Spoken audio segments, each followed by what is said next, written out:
Welcome to the Business Bravery Podcast, inspiring stories from coaches and course creators to help you do the next brave thing in your business. Coming up on the Business Bravery Podcast. For me, like showing up a video, it was the worst thing it could happen to me ever. And I was like, but I need to show up a video. People need to see me and to get to know me. And I still struggle. And I have to, like, when I do things on video, when I know I have to do things on video, I have to really like think about it and like put myself together and be like, okay, when I started, I was like, okay, I was just worried for the next month or maybe 2 months. Now I'm worried like, okay, we are in May already. What is happening in December and January next year? I already have clients starting in January 2024. At the same time, and the same day, I made this mindset shift of like, okay, I'm going to do this. I don't want to leave the OBM because I still have clients I love and it's a rewarding job for me. So I'm still like there, but I wanted to explore what was this, just offering this. And the same day I was like, okay, I'm going to do it. I actually had someone contacting me and asking me to help them. And I was like, wow, like how this happened. It was like, great. And then it's like, and then it's like, great. And then it's like, and then it's like, great. And, it was all over the place because we kind of like worked in the launch for like 4 months. So it was like, thanks. And she was like, I had no idea. It was like, she's like, I loved it, but she's like, but it was challenging to like go deep through that part of myself. Perfectionism, I'm fighting and I'm be like, okay, I'm just gonna say it. I'm gonna put it out there regardless of how this looks like or how this, design is done or how this is done. I'm your host, Tiffany Gilliland, an Australian business and launch coach with 10 years experience in online marketing. I help coaches to be brave so they can break through a dry spell and sign their next clients. I'm also the creator of the Brave Launch Framework. I coach, consult, and provide marketing services. Today, I'm talking to Marian Aranda, an amazing coach who helps other coaches create their signature group program and launch it out into the world. She started out as a virtual assistant and soon after shifted to being an online business manager before moving into coaching. Now, what happens when you get two launch coaches together in the same room? A fascinating discussion about fear, bravery, perfectionism, and lessons learned along the way. In a more practical sense, though, Marian talks about fear of video that she's currently working on, having future clients booked in, so she's booking spots for January 2024 right now, future plans for her first solo launch of a new program. She has tons of experience working with clients and helping them launch, but this is her first solo launch, and also the fears that are coming up as she works on that project. Stay tuned for an amazing discussion as we discover stories of Marian's business bravery, past, present, and future. Now, who's ready for some business bravery inspiration? Let's dive in. Okay, hi everyone. I am here this week with the amazing Marian Aranda. Sorry, I should have checked that before I hit record. Is that how I say it? It's perfect. Oh, is it? Oh, that's nice. Amazing. She is an amazing person who I've met with on Instagram, and we've like kind of gotten to know each other a little bit over the last few months, and I'll let her tell us all about the awesome stuff that she does, because she does coaching and also OBM type stuff. Is that right? Yes, exactly. I basically started as an OBM. So I still have clients as an online business manager, in case someone doesn't know what OBM means. But also while I was doing that, I will tell a story later if you want, but like I basically help my clients to create the signature group programs, are the online courses. So it was a natural progress that I start offering my services as a coach to help people to, transform their one-to-one service or their expertise, into signature group programs. So I coach them through my 4 months program to get to that result. Awesome. Yeah, because I remember, like, I think when I first came across you, you were doing more of that service-based and support and helping people. But then I noticed in the last couple of months, I think it was, that you were doing more coaching and teaching courses and things like that. And I know that's a natural progression so many of us going through, me too. Like, we start out doing the work and then we end up teaching or helping people and coaching. It's such a normal transition. So yeah. Yeah, it was super natural. Like, I didn't even realize how they happened. Like, when people start asking me for that, and I was like, okay, I may do it or not. And then I started doing it and I really, really loved it. And I was like, okay, this is my thing. Yeah. Tell us more about your business and what brave things are you doing right now in your business? Oh my God. Well, I guess like it all depends. What do you think brave means? Because everyone has a different, I think, concept. When we're talking about business, I have like different things came to my mind. So for me, brave thing was when I started in the online space, I was a virtual assistant. So for me to going from a virtual assistant to OBM was a brave thing to do because it was even though it was a natural transition, I was doing it already with my clients, the OBM role without knowing. It was a challenge internally for me. It was brave for me to get out of my comfort zone and be like, okay, you can do this. Let's do it. For me, that was brave, but also maybe you can relate, as an entrepreneur, brave is in the, I guess, financial aspect as well, to like, not having that monthly income, to like not knowing exactly, even though I know we all try to have a current income and, that we try to like kind of have a stable income monthly, but sometimes it's hard. And when I had, for example, I call it like normal 9-to-5 job. I didn't have that worry. So I think it's brave for everyone who steps into the entrepreneurship world, to take that away and be like, okay, let's see what happens, So yeah, I think it just really depends, because also for me, something that I had to really, really, and I'm still working on that, is the showing up on video, showing up online. Oh my God, I think that's one of my biggest obstacles. I don't know if it's obstacle or not, but like, things I had to learn and train myself. Because for me, like showing up on video, it was the worst thing it could happen to me ever. And I was like, but I need to show up on video. People need to see me and to get to know me. And I still struggle. And I have to, like, when I do things on video, when I know I have to do things on video, I have to really like think about it and like put myself together and be like, okay, today is the day I'm going to do it. And like kind of like have it on the back of my mind. So I'm mentally prepared for that, so I can give all my energy and like, be myself. So it's not like boring or sad or like, no, I want to give all of it, So I have that 3 things, I guess, on my mind of like when you're being brave, in the business, of course, there's a lot of things, but yeah, I think these are because I keep, I think it's something I keep going. Like when I went from OBM to like now I'm doing more coaching as well, so that jump, that new niche, new ideal client, new offers, new services, they come with like self-doubt, imposter syndrome. It's not just that, it's just everything that comes with it. So it's a lot. Yeah. But at the end of the day, for me, it's rewarding. So it balances it out.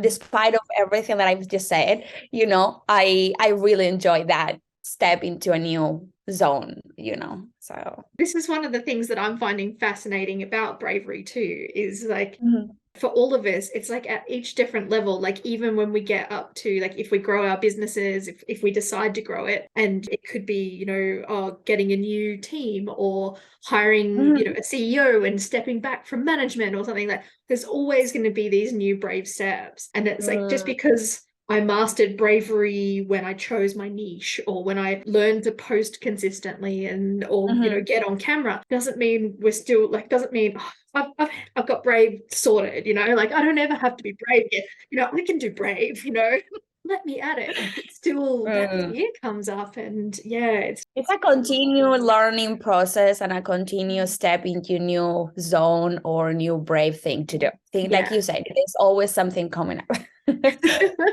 So you mentioned before that you went from being a VA to an OBM, and that was like kind of your first big brave step. What was that like, making that decision? And then was it I'm putting this post out, I'm telling people I'm an OBM, or did you talk to a few people, or what was that process like, and the bravery? And yeah, good question. Well, let me think. Well, I was already like, I had some VAs who already were OBMs when I met them. So they went through that transition before me. So I kind of got in touch with some OBMs. I just DM them and be like, look, this is where I'm at. Like, I think I'm doing, because at the moment I wasn't sure of what an OBM was. What did entitle? Like, what was the difference between a VA and an OBM, So I kind of wanted to see if what I was doing was actually a VA, because I didn't think so. But so I was like, is this what I do in an OBM? What is it? And they confirm this is like an OBM role. You should getting paid as an OBM, not as a VA, because we all know that the investment is not the same, And I was like, okay, but I was a bit like, still my imposter syndrome was there. Gonna be honest and real, so I was still like, and I call myself this. Is it too soon to call myself an OBM? Because I was doing 6 months into my VA role, something around that line. So I was still like feeling like, a bit like in between, and I just talked to people and they were like, you are doing OBM, just say you are an OBM. And it took me a while, but then what I did is like you said, that first post on Instagram of like, this is happening. I did a story talking about it. I did a post of like difference between a VA and an OBM. And this is what I'm doing now. Kind of like this. So I think that's how I started. And also for me, I love learning, and I'm just like, I'm in courses and workshops all the time. So I found one for OBMs, which actually really helped me to feel more confident on that role, to be, to feel like I really can help and support as an OBM my clients. So I took away that a bit like imposter syndrome I had at that time, So, but while I was doing that training, that course, I was already offering my OBM services because I was like, look, I'm learning, I can implement as I go. So why I'm going to wait? I'm just going to do it and see what happens. So, yeah. So just for anyone listening who doesn't know the difference, can you just give us quickly sort of the difference between a VA and an OBM, just because it might help? Yeah, of course. It's a bit of like gray area, I guess, for me, for what I've seen in the online space, for me, a VA is someone more reactive. So you give her or give him a task, and then they will do it. And normally VAs can be a general VA, so they can do a little bit of everything, a little bit of client management, helping with emails and, making sure your clients are okay, to maybe helping you with a small task on your launch, or invoicing, like it could be a general VA, but there's also VAs who just specialize on, for example, like, bookkeeping and finances and invoices, or others just client management. So it's more reactive. You, as a CEO, as an owner of your business, you give them tasks, they will do them, and you supervise them, right? So OBM, I always say, is proactive. An OBM will be the right hand. For me, it's like the right hand of the CEO. So the right hand, it will be strategizing with you and be like, okay, where do we want to get? Let's do it together. Let's do an action plan and see what strategically we need to be doing. And then making sure that everything is being done. So obviously, myself, I love to do implementation sometimes. So I do that with my clients. We put a plan together, either from, from marketing strategy to operations strategy, to like product suite strategy. So all of this, we do that together. But I don't implement everything. When I work with my clients, we have a VA who help us as well, So I make sure, so my client, that's it, I'm like in between the VA and my clients and the CEO, I make sure the VA knows what the VA needs to do, and I make sure it gets done. And my client doesn't even need to know. My clients is focused on what they need to do, and I'm in charge of everything else, So I guess that's kind of like the main difference. Like with the VA, everything is to go through the CEO, like because it's just, there's no one else. And in my case, I am there to like oversee everything. It's like the OBM does the oversight and the details and the management. Exactly. And you can go to an OBM with, I was thinking about doing something, but I don't quite know what. And then the OBM could be like, hey, we could do this. And they start. Exactly. And then let's say, okay, you want to do this. Okay, let's do it together. Let's make a plan. Let's see what we need to get there. Yeah, exactly. That's as opposed to a VA where it's like you've got with most of the VAs I've worked with, it's like, here's your task, here's your deadline, here's what you're responsible for. Exactly. Yeah, and it's less like I couldn't go to my VA and go, I'm thinking about doing a launch of such and such, and they'd be like, look, I just need to know what graphics I'm doing, okay? Like exactly. That's what I always say, like, VA is reactive and OBM is proactive. For me, that's kind of like, it's like, because OBM will always give you ideas, and I love doing that. That's like my favorite part. Okay, like, what do you want to do? Let me help you to get things done, And I'm also, I don't know if you know human design, but I am a projector. So I am really good to see the gaps not in my business, but in my client's business, I'm really good at see the gaps and be like, okay, these are the gaps. Let's work on them and let's see what we can do to get things done. I will get through the trajectory to, you as a coach and everything in a little bit. But I wanted to ask about, you said the financial bravery and then bravery on video. So with the financial bravery, how did you work through that? Because you're not the only one who said that on this podcast. You're not the only one who's felt that, right? In this conversation, in fact. Yeah. Okay, it's good to know it's not just me. Okay, that's good. To be honest, I'm still working through that. I don't think it's something like at this point in my life, I'm still working through that. But for me, it just what it gives me, having my own business in return is so much more. And obviously, organization is the key, to have your finances organized, know the money coming in, coming out, planning ahead long term, not just planning for next month. When I started, I was like, okay, I was just worried for the next month, or maybe 2 months. Now I'm worried like, okay, we are in May already. What is happening in December and January next year? I already have clients starting in January 2024. So I'm trying to see ahead much more than before. Before I was just like, it's okay. And now I'm like, no, I really need to, make sure I have clients. And I normally have like with my offers, I always give the option like you can secure your time with me for any time.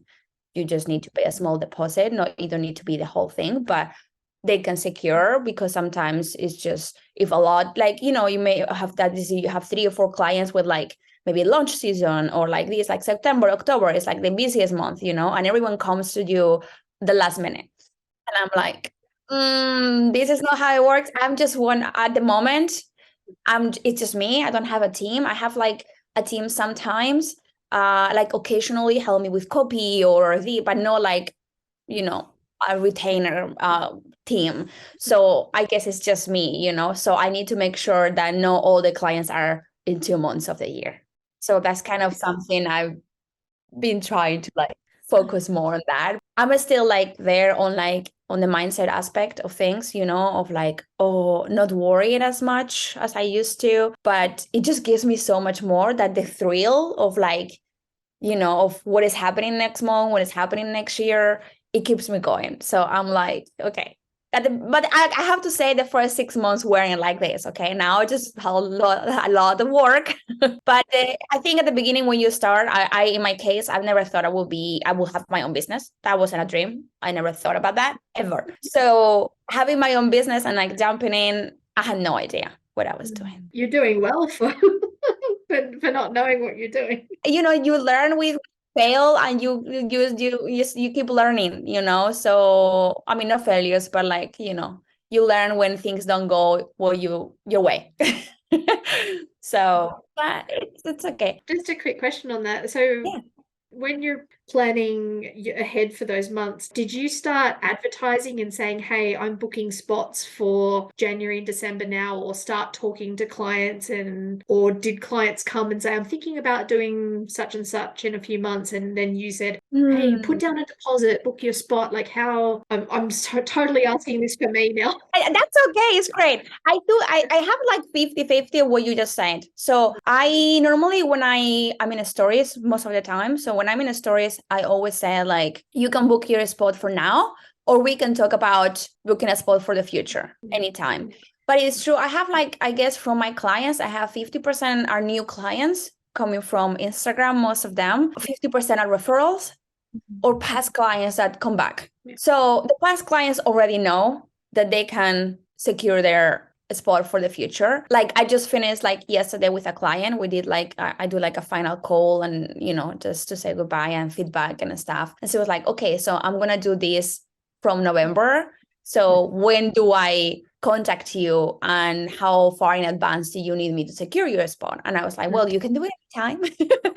The sooner you do it, I can guarantee that you have your time with me. Otherwise, I cannot guarantee that. And referrals, I just told them like they normally come from someone who's been a client or knows me, So it's like 50% of the work is done because it's easier, when they come from someone else. And I just told them like realistically, for example, when they launch a group program or a course and they want to build it, I always, when you work with me, I won't do it in 2 weeks. I won't help you to create a course in 2 weeks because that's not what I do. It takes 4 months for my group, for my program. So it's a timeline that you really need to have in mind, when you want to create something this big, Mm-hmm. So I told them like, look, if you have in mind to launch it by, let's say, November, just to say something before the end of the year, right? You can launch while you work with me. We don't need to have the whole signature group program created, but you need to have at least the first two pillars, like clarity and the actual offer ready for the launch. So at least you need to be working with me for a couple of months to have this really clear, your niche down, and all these things to market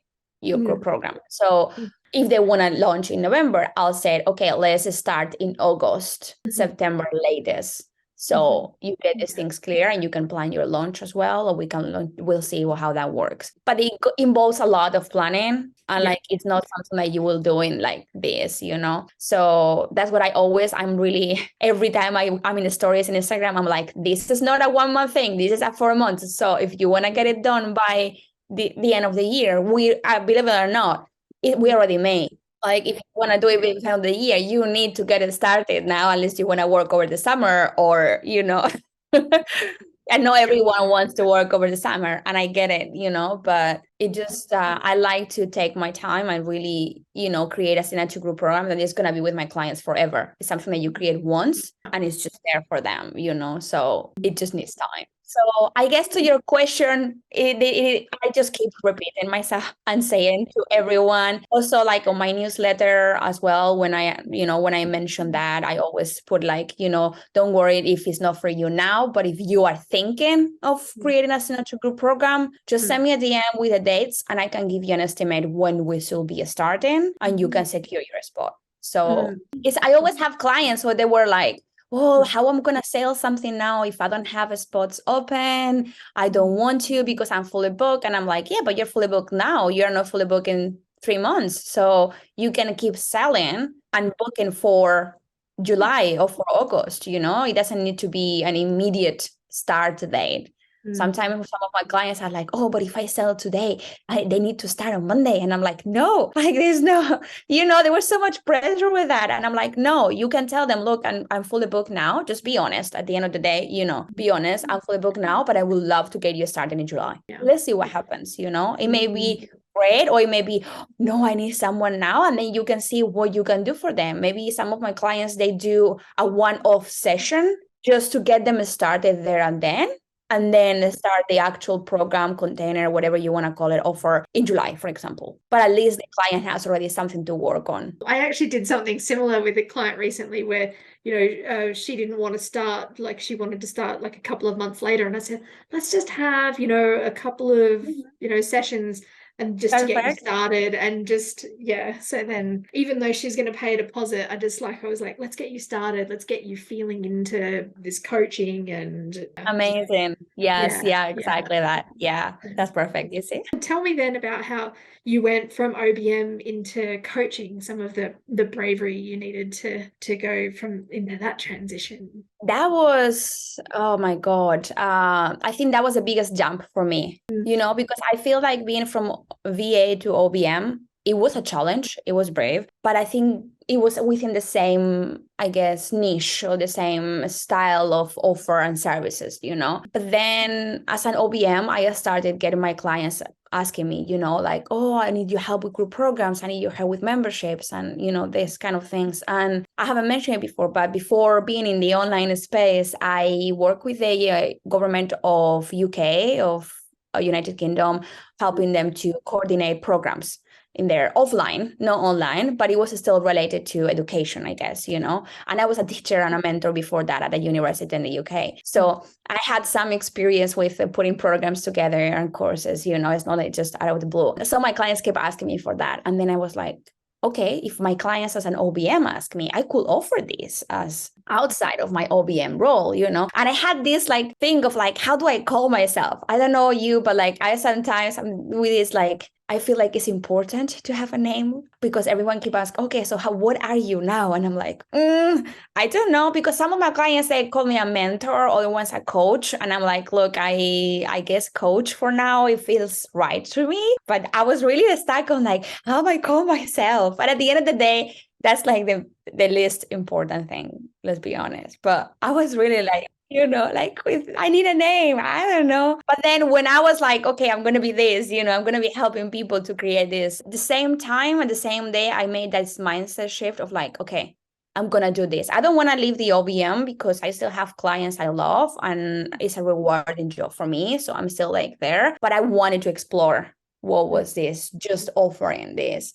And the same day I was like, okay, I'm going to do it. I actually had someone contacting me and asking me to help them. And I was like, wow, like how this happened. And that was back in August, literally August last year. In the same month, I moved from UK to Portugal. It was like a whole thing, I think August was like my month. But yeah, and I just started working with this person, and it was bravery because I still had some, it was my first client, and I was honest. I told her like, obviously, I created group programs before for OBM clients. So it's not like I didn't have experience, but it was just my first, just this. So I created like a 3-month one-to-one program for her with like some pillars. I was trying to create my own method, my own framework, of how to work with someone. And I was honest with her. I told her, look, this is what I'm working on. But of course, if I see that you need something else, I'm going to add it. So be ready, But of course, I still had that. Is this going to work? Is it helping my client? That imposter syndrome of like, am I doing it well enough? Is it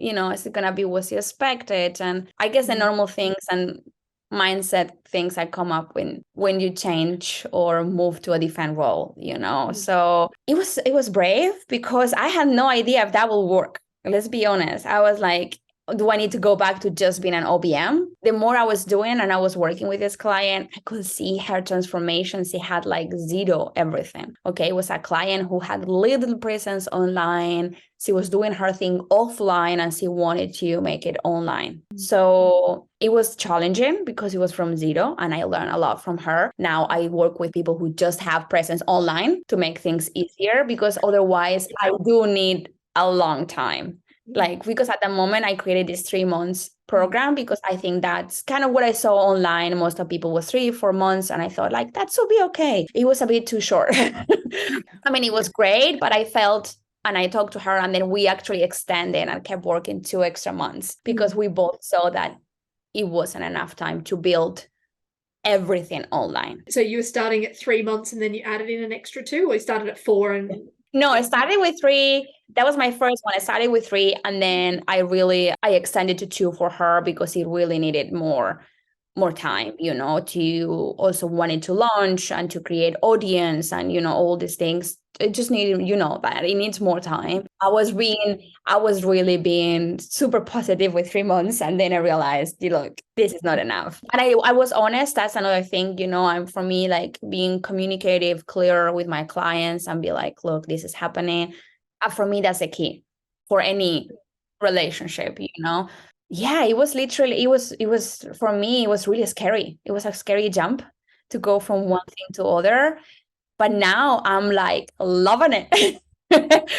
Like, because after that, and I love how much I love guiding my clients. The same I do as an OBM when, like you said, like when I put my head together with my OBM and be like, with my client and be like, what are we doing now? What do you want to get? That's what I do with my signature group program when I coach them. It's like, okay, what kind of group you want to create? Not like whatever you see around. No, what do you want to create long term? What do you think your clients need? And we put our heads together and I guide them, I give them support and see how they progress. I'm kind of like, I guess some of my clients are like the personal cheerleader, to make sure that things are going and just make sure they are, supported at the end of the day, and I ended up changing. Now I do 4 months, not 3. I do 4 months one-to-one support, and just to give more to my clients and go deeper on program content. I also added tech part because a lot of them don't know much about the tech things, like the software, the tools they may need to use during the group program to make their life easier, And also I added client experience, for me, that's one of the key things that it came up when I was working with this first client. And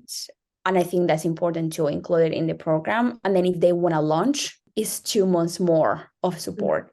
So it would be a 6 months program in total. Oh, nice. Yeah. So I have that, like, if you don't need help with launch because maybe they already have a team or they already launched before and they're like, this is easy, it happens. So I just help them with the signature group program. But if they feel like, I don't know how to launch, which strategy to use, how do we do this? Then I add 2 extra months, which we will work in between the group program. So we will launch at the same time as we are building that group program. So, things have changed. And I think we all learn with, feedback clients and also see what works for us and our clients, So my goal with this is literally to give them as much high-end support I can to be there for them and also give a bit of like tough love, as I call it, because sometimes it's needed. And just help them to like whatever the goal is. Some of my clients wants to create a white space in their calendars to, take care of their kids when they're sick or to take some days off. But others, they are more in like that financial stability we talked about before, have something more recurrent income coming in. So every client, I guess, have different goals, but the way to achieve the goals are pretty similar along, in the long run. So yeah. It's really interesting hearing you talk about that because obviously I've been doing launch coaching. Like I started doing marketing services and then helping people launch doing the services. I didn't call myself an OBM just because I had the marketing background. So I just was like, I'm a marketing consultant and stuff. And like then I started helping people with launches and because I did one of my own and then a couple of people were like, oh, can you teach me to do that? And I was like, oh, okay, yeah, sure. And I had teaching background. And like you, it's like, we start with the 3-month program because that's what everybody's doing. But for launching, like I quickly went to a 4-month program. And then, now I have a 6-month block for people. And just because for my one, we launch more than once. So then that way we get to practice. That's good. Have like a practice run launch. And then after that, like you've got like it's because it's this practice run, all of the nerves go away and then they make money because it's just like it's run. I'm just having fun. It's like being in the sandbox. And then we can, tweak and get better results and they get that kind of practice. And so it's just interesting to see like it's so similar. Yeah, I think at the end, we don't know about this, but it's really similar. Like all of our, like, it's kind of we all go through the thing. And I can see now more and more in the online space how people are offering like 6 months and 12 months support. And while before was like 2 months or 3 months, and I like you said, like I did try to do it on 3 months because I know some people just want the things like quickly. But sometimes it's like if you're building this, it's better to take more time and just do it the right way rather than rush things and just to get it done, So yeah. I do like the 6 months launch thing that you're doing, like to do like a practice run. And then I think that's super clever. That's great. I did it with clients of mine and I just said, look, we're just doing this first time, it's just a practice run so that we can test things out, work out the kinks. And then from there, then we, tweak and then we get better results because it's just that practice over time because it's a whole bunch of skills that anybody like people think, oh, I'm launching, it should come easy, but it's kind of not, right? There's a lot of things to do and manage and mental. Oh my God, mentally. Yes. I literally had lunch with a client like 2 weeks ago. We just kind of like finished, I guess, that launch and the post sale. And she told me, like, she was like, I had the last call yesterday. So she told me like, look, when we started, it was her first launch, and I tried to, like you said, like have fun and just be like, look, it's the first one. Let's test this out, see how it works, see how we're doing, and then we will revisit and plan the next launch based on that. And it's like you said, it was like, I had no idea this had so many things, like mentally, like not only the task and all the things that you need to get done on your first launch, because the second and the third, if it's similar, you already have the assets kind of at least there, even though you may obviously need to some tweaks and things, but the basics are covered. But the first one, you need to create everything from scratch. So it's a lot of work. But then what I told my client, I'm like, look, this is all the things. I created an Asana thing. So I'm like, this is all we have to get done. So just bear that in mind. But then she was like, I wasn't expecting the mindset part of things, of like launching, because it was like I could see it on her. And I normally like to include some mindset sessions as well, do some dynamics, some visualizations, some things to support her there. But I could see how, like, it was like great, and then it's like and then it's like great, and then it's like and then it's like great, and it was all over the place, because we kind of like worked in the launch for like 4 months. So it was like thanks. And she was like, I had no idea. She's like, I loved it, but she's like, but it was challenging to like go deep through that part of myself. Yeah. There's a lot happening there. Definitely, because I mean, it's really funny too, because this is a lot of how I ended up starting this Bravery podcast, is because it's like, even with your first launch, you go through that, and you go through the ups and the downs and the mental stuff. And then the second launch becomes like, oh, what if it's not as good as the last one, right? And like these other mental things. And so then you start the ups and downs all over again. It is, the first one is because it's the first one and you have no idea what to expect and you don't know what's happening, and no one's going to buy you. That's how I feel with my clients. That's kind of the first thing. The second one is like you said, what happened? I compare with the first one. What happened if it's not the same? With people will buy me, but they already launched. Maybe they don't buy me again. And like, and it's all this comparison with the previous one. And like, oh, I made improvements, but how about if they don't like the improvements? And like, I need to, and all this other way of things. So I think that's always there. But, the important thing is that to work through them, acknowledge them, and like, be like, okay, some of my clients are really, I don't know how to say it, like a square, like they really like mentally. So they're like, okay, let's have a plan B to like, if this happens, what we would do, or what is the worst thing you think in your mind it can happen? Okay, this is the worst thing. I don't sell anything. Okay, if you don't sell any spots, there's zero. What are we going to do? Are we going to relaunch? Are we going to do this? And we kind of like try to put a plan in place, even though I don't like what is the worst thing can happen, because you're already like in your mind, it's already, oh my God, this will happen. It's like, exactly. So I'm trying to be like, okay, what is your price?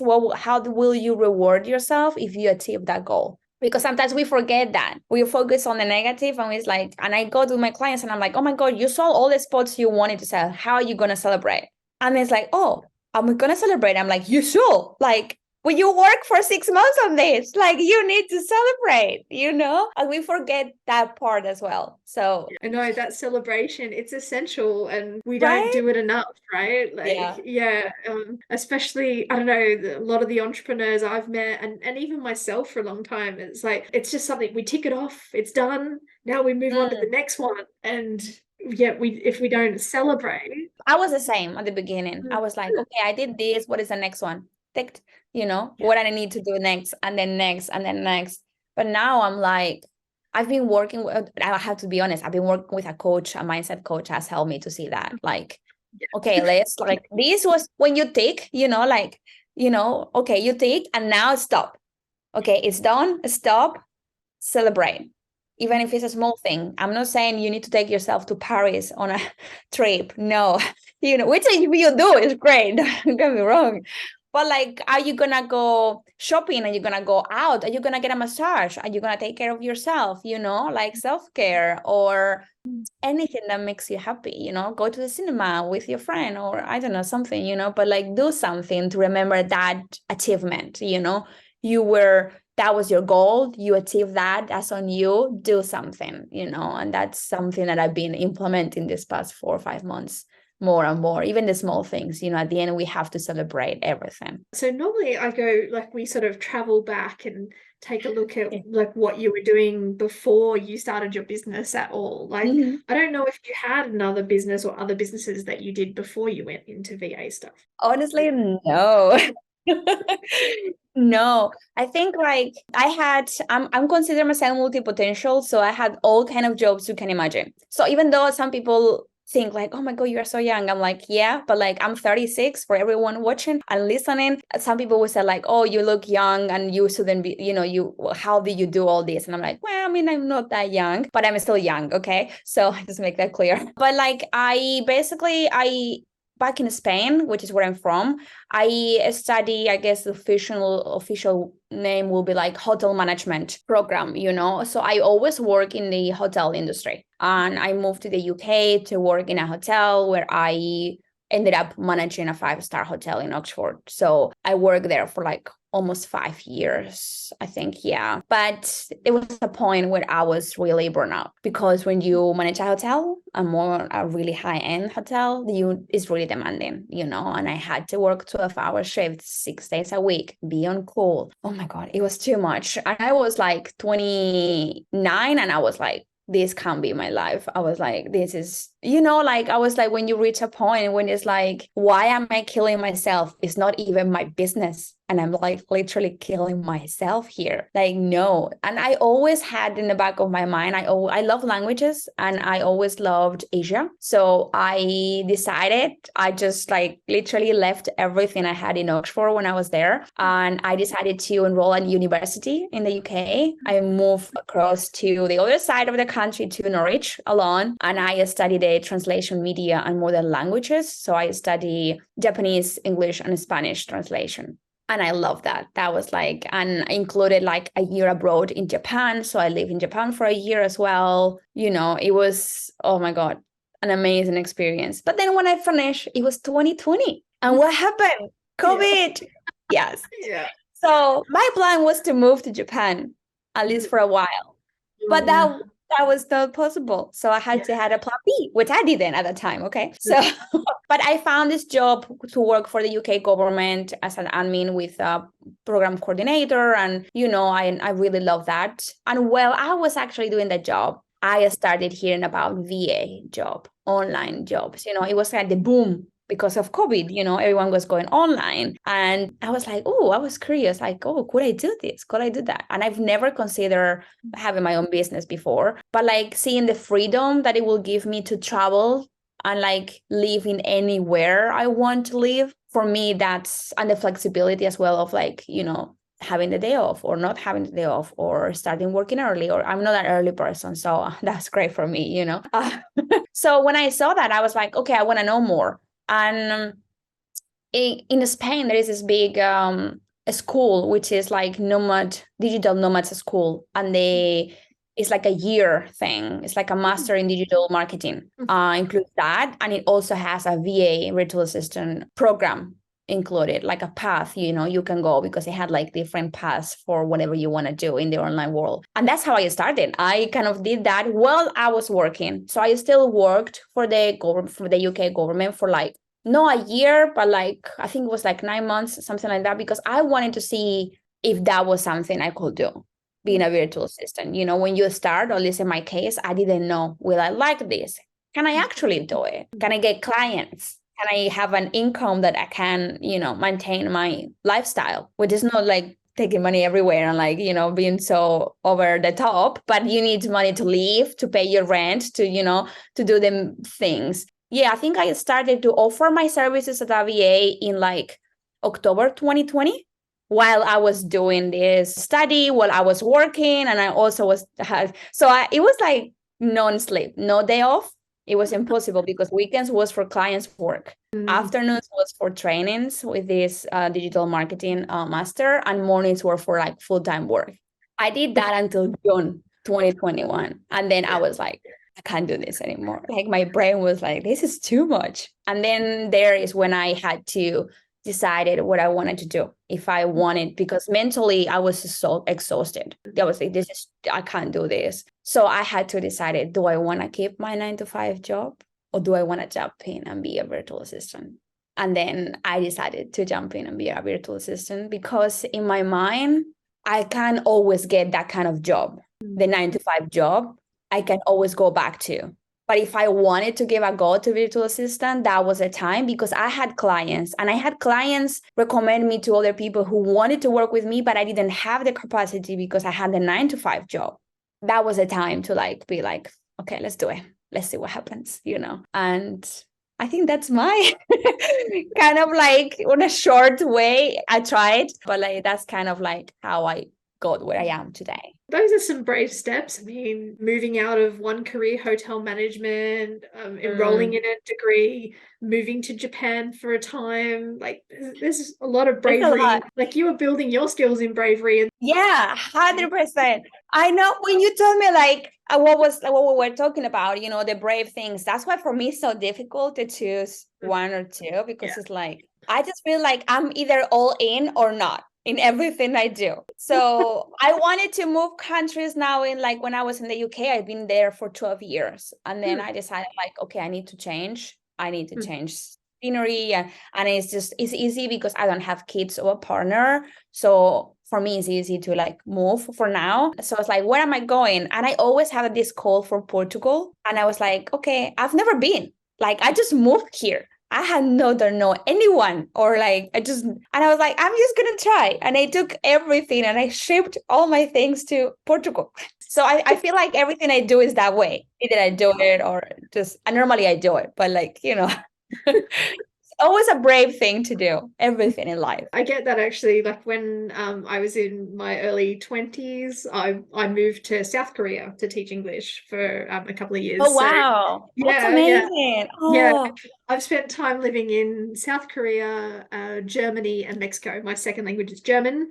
I'm very, very oh, bad at it, wow. but yeah. Okay. And Yeah. Korean's my third survival. I can speak survival. Really? Oh, I love that. Oh, I went to Korea on holidays. Love Korea. It's just, Yeah, I love Asia in general. Like, but yeah. like Korea and Japan are like the top there for me.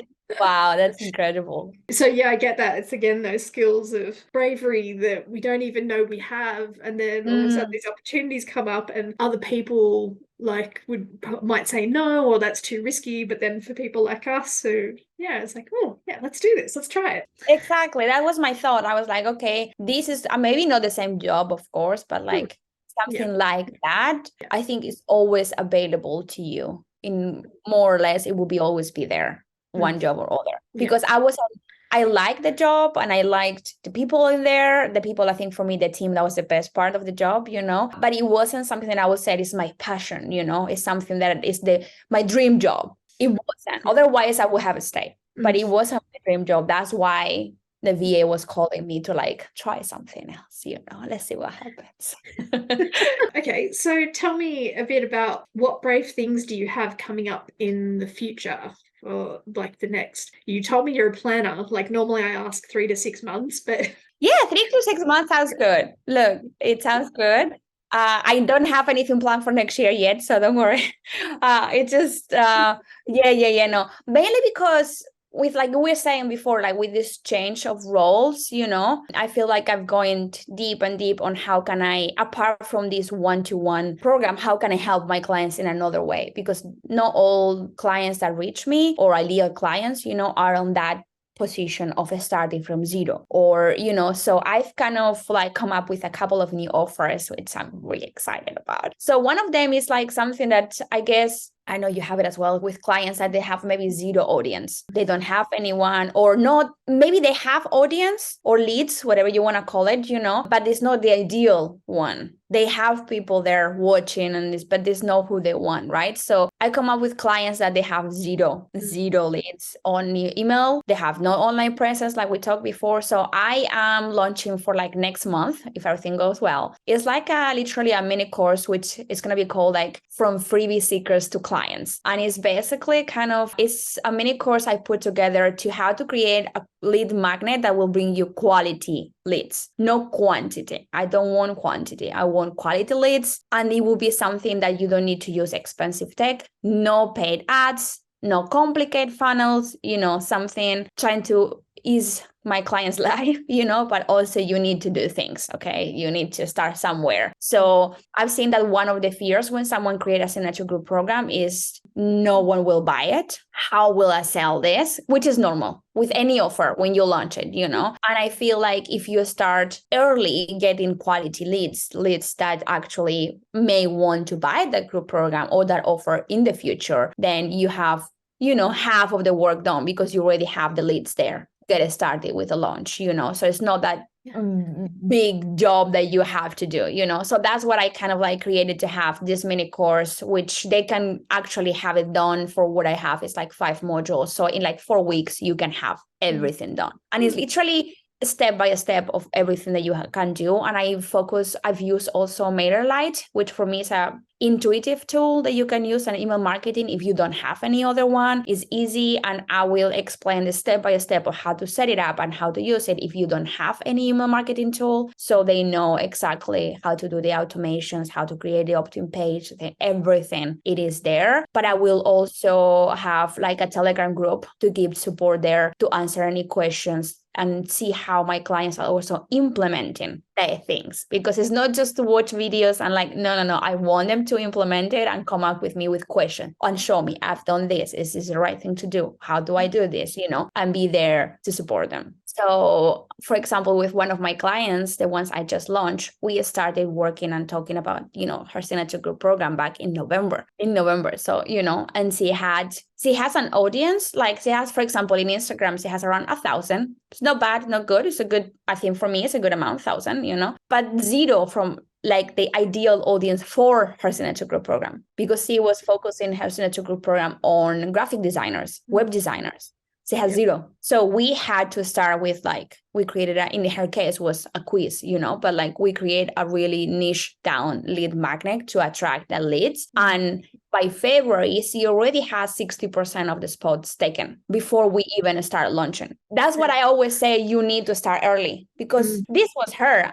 I don't mean that may happen to you, but if you put the work, it is better than waiting till the last minute and hope that you will sell. So that's what I thought. This mini course is something that, a lot of my clients ask me to help them with when I do this one-to-one group program, but it's something that I would like them to have it done even before we start. If that is running while we work on the group and it's doing its thing, then it's warming up your audience already while you're building that group program. So that's what I decided. That's an amazing thing. So that's one of the things I have. Before you move on, though, I want to ask a question. Yeah. So you said that you help people do quality, not quantity. Can you give us an example of mistakes people might be making, like of that whole, they're attracting quantity? Oh, no, quality. They're attracting quantity, but you help them do quality. What's that difference? What mistakes do people make? So basically, one of the mistakes I've seen a lot is copying someone else's strategy, someone else's style of lead magnet, because you can use something to inspire you. Of course, you see something that you like, but I always recommend not to replicate exactly, because your ideal client is not the same. The offer is not the same, they are not in the same point. So that's the first thing. And then another mistake I've seen a lot is not knowing your client journey. The one for that offer, not for any, for that offer that you want to take them to. So I always said, you should start from the end. What's that? Because I've seen people launching lead magnets without an offer, or without an offer. If you don't have an offer, that's okay. But what's the goal? What's the goal for that lead magnet? So that's one of the things that you really need. And then once you know the goal, to know what does it take to take them there. And another important question that I always ask my client is, where is your client right now? Because normally a lead magnet, in my mind, for what I've seen, is something that you want your clients to know or to work on or to realize before they jump into your offer. You want them to have that awareness already, depending on what your lead magnet is. But you want them to know certain things. For example, I don't know, I do one of my lead magnets that I have, which I'm working on revamping now, is, for example, a guide, like a step-by-step guide of how to create your group program, because I want them to know all the work they have to do. And I want them to know how to get started, at least. I mean, if they want to do it themselves, they have the step-by-step there. And if not, they know now, okay, this is all that entitles. So it's also awareness on, wow, I didn't know, like we were talking before, with the launch. I have no idea this had so many tasks, So that's also awareness apart from value, because they can do it themselves if they want to. They have the step-by-step, So that's like a double thing, which it doesn't need to be like this. But what I mean is like the first step, you really need to know where your ideal client is for that offer, not for any offer. Because sometimes we do a really general lead magnets of like, we are not sure where, we know it's a woman, we know she's 30, but what else? You know, it's super general. And sometimes we just need to niche down for that offer.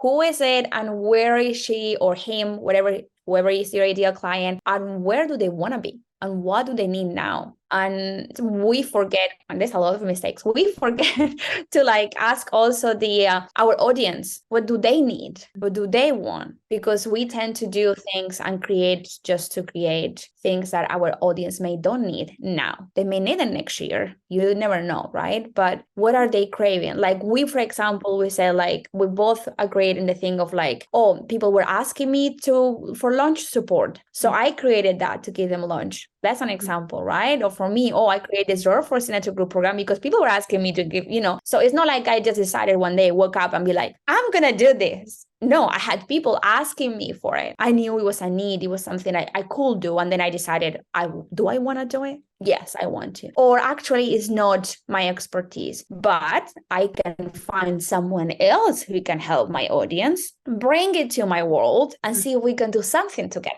So going back to your question, sorry, back to your question, there is a few things you can do to make sure not everyone sign up just to sign up, because the more general and the more not niche down that you do it, the more people will sign up just to get a freebie. And also, I always said, be careful when now I've seen around that a lot of people are doing summits or bundles, which are great, like this huge thing, which a lot of people sign up to get free things. So that's another thing. When you sign up and you are part of, I'm not saying don't do it, I'm not, but you need to be aware that at least that the person who organized it, that your ideal audience is in their ideal audience as well. That's okay. Then you know that at least 50% may be an ideal client for you as well. But if you just do and be part of a summit or a bundle summit or, where they give freebies for everyone, and you don't have that filter of like, is my ideal audience in their ideal, like, is my audience, they match. If you don't, then anyone will be able to download, and you will have quantity,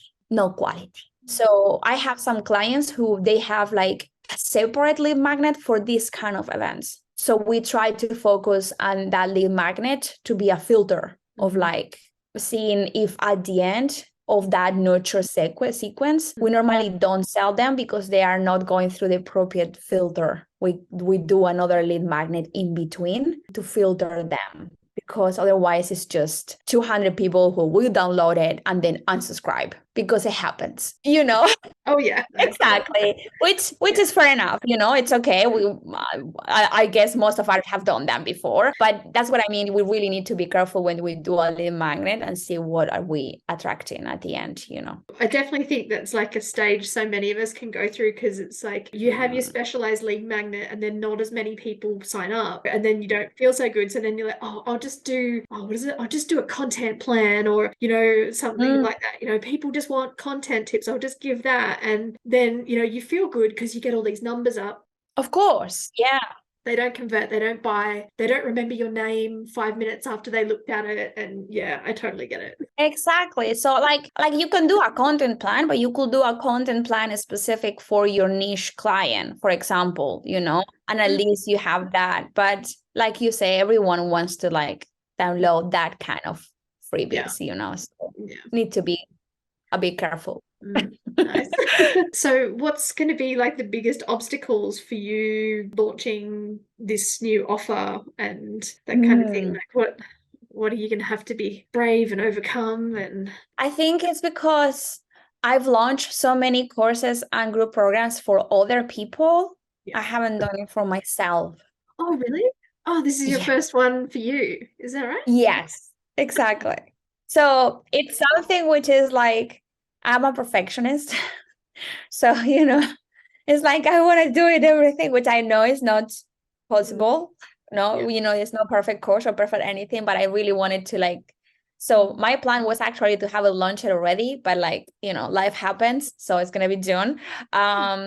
But I think brave things is to put myself out there and like just say it and be like, look, I'm doing this, advertise. I mean, like put it on Instagram or Facebook groups and like kind of like share it. And also I have thought of giving maybe as a lead magnet, maybe the first module. So people get some like things about me, like get to know myself and what I do and how I do it. And then see if they want more, then they can buy the whole thing. That's something I'm considering. That's a common strategy. Yeah, exactly. And also I'm putting together another lead magnet, which is going to be a quiz, on your next steps to build your signature group program. So I have a lot of things on my mind. I think the brave things for me is just because it's my first one. It's like my first baby, as I said, so I guess getting away of that perfectionism, I'm fighting and I'm be like, okay, I'm just going to say it.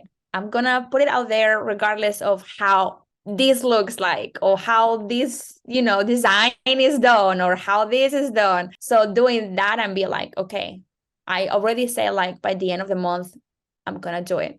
If I can early, I'm just gonna do it earlier even, because otherwise I'm just gonna keep postponing. And that's one of the things I always tell my clients, just you better done than perfect. I say that. So I need to now tell it to myself and be like, yes, this needs to be happening, So for me, it's that. I think that perfectionism with my own things, that I need to like be brave and be like, okay, just do it. Do you feel that more because like you help people with launches and now you're doing a launch? And so I don't want to, I'm speaking from my own experience because like, yeah. Go ahead. Yes. When I was just doing like, I was sort of like a marketing consultant and, I'll help you with marketing. I know I'd do launches and I'd even help people with launches.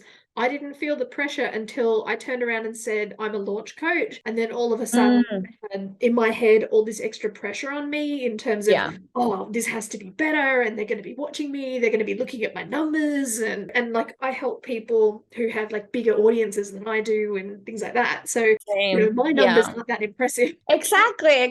Oh my God. Yes. 100% agree with everything. I'm there. Yes, it's me. Yeah. Because like most of my clients have my biggest client have like 25,000 followers on Instagram, or like they have really big numbers, others 1,000, or like, I don't honestly put as much effort as I maybe should with like the followers. For me, is more about like, I know the followers I have are quality followers. So I'm happy with that. I don't need, but it is true that pressure is there of like, this is what I do. This is how I help my clients. And for me, I think most of us is really clear when we see it in others and how do we help others. Now, the same thing for ourselves. In my case, it is hard. It is difficult when it's my thing, because when I see it outside, I see the gaps so clear and I'm like, this is what we need to do. This is how we do it. Let's do this. And it just, honestly, it's a blank page and it's so easy. Now, when I go to my things, it's not that easy.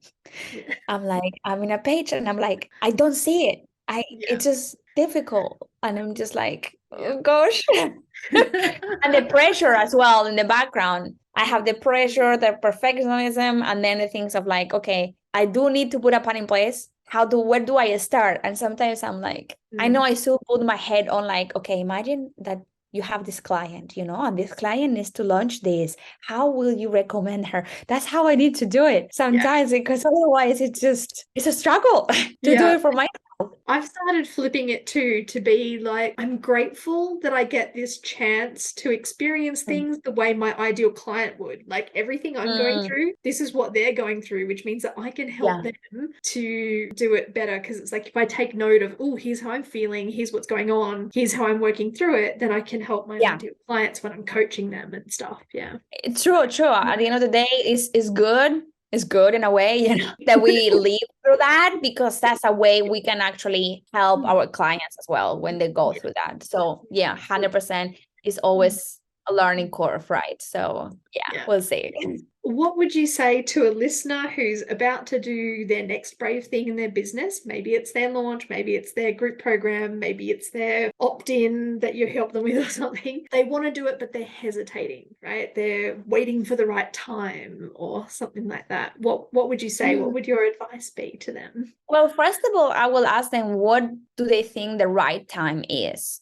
Like in their mind, some people I had that with clients. Some people is, the right time is is when my kid is in school and I don't have this loan to pay. I have time to do this, I have the space on my calendar when that right time is. And how can we get there quicker? How can we make that happen? Because some clients, they need that security, they need that time. So, but I always tell them that to make time, you need time. So to make that time, you need to do things now, take time to do things to make that time in the future. So it's always a work in progress. So that's why for me, it's important to have this question, when is the right time? What does it mean to you? Because maybe the right time is now and they haven't even realized because they are really in their heads. And it's like, sometimes it's like, when the right time is like when my kids start school and I have all the morning off so I can focus on that. Okay, when that will be? Actually in 2 weeks. Okay, if it's in 2 weeks, if you haven't realized that, let's start making a plan on when that happens, what will you be doing? How can we get it started? That happens more often than no, it's just like, actually it's not that far ahead. It's like in 2 weeks or in 3 weeks or next month or in September. Okay, so if in September your kid is going to school and you have the mornings off, just to say something, what will you be doing from September? Are we going to work together on this? Yes. Okay, let me tell you, what do you need to be working from now until then? So we can just get started right there in September. So for me, making a plan in their heads and making them see when is the right time for them is not that far ahead. This is with some clients. Other clients, there is never a right time. They always have things to do. They always have, the day is busy, but it's about prioritizing for the long term. Sometimes we prioritize the urgent things and needs to get done for things now, and we don't see the long term. So how can we incorporate in the day-to-day maybe routine, small step every day that it won't take an hour or 2 hours of their time, but it will help them to work on that. So some of my clients, when we work together, at the end of the day, they have their homework and we meet every other week an hour. So for their homework, then some clients booked a whole day just to focus on that a week. Others, I had a client, she woke up from Monday to Friday, from 4 a.m. to 5:30 to work on her group program. And then 5:30, the kids woke up, the school run, all her work, her clients, But she woke up an hour and a half early to work from Monday to Friday on the group program because she wanted to have that. So at the end of the day, you really need to want to do whatever it is, regardless if it's a group program or if it's something else, you really need to be committed to the long term, be committed to the next step, whatever that is for you. So I think and I'm not saying everyone is to wake up at 4 a.m. I'm not an early morning person, so you could do it at night. Some clients, they do it after work, they just book like an hour a day, Monday to Friday. It's 5 hours that you are watching Netflix or scrolling through TikTok. So instead of doing that, let's just do something else, that will bring you in a time you will definitely see the results. And in the long term, it will create even more space for you to enjoy with your family, to watch Netflix, to do whatever you want to do, But you just need to really be committed for that period of time, whatever that is. Yeah. Thank you so much for all of your time today and for talking us through about your stories of bravery and talking to us about group programs and lead magnets, opt-ins, whatever you want to call them, and all of that good stuff, and launching. And it's been an awesome conversation. And I had no idea of some of the other stuff we had in common, like, travel and languages and things like that. Can you tell everybody how that they can connect with you online and how, if they want to, find out more about you and your upcoming stuff that you're launching and things like that? Yeah, of course. I always move through Instagram, to be honest, my social media is always Instagram. You can send me a DM, ask me any questions. And my Instagram is the name of my business, which is It's Virtual Freedom, and then .obm, because I also have that there just to make sure that people know my OBM. But most of my content now you will see is about, like you were saying before, signature group programs. But you can just send me a DM, if you have any questions about to see how I can help you one way or other. And I'll have that link in the show notes and on my website and everything like that too. And when I share it on Instagram, I'll be linking to you and everything, so people will be able to find you too. So perfect. That's amazing. Thank you so much. It's been an amazing chat. super incredible. We talk about a lot of things. So I really, really appreciate the opportunity and the time and the space as well. Thank you. Thank you so much. Thanks for listening to the Business Bravery podcast. Has this episode inspired you to do something brave? Even if it's only send a difficult email, please share it with me on Instagram or other social media channels. Feel free to tag me at Tiffany G Studios. That's TIFFANY. G for golf, STUDIOS, no spaces, no underscores, etc. Or you can use the hashtag Business Bravery Podcast so that I can cheer you on, and together we can inspire other coaches and course creators to do brave things in their business and life. Now, I'm Tiffany, and I'll leave you with this one last thing. What's one brave thing you're going to do today? It doesn't have to be big. Even the smallest steps can create the most massive results. So again, feel free to share it with me either publicly or privately so that I can cheer you on. That's it from me. Until next time, bye for now.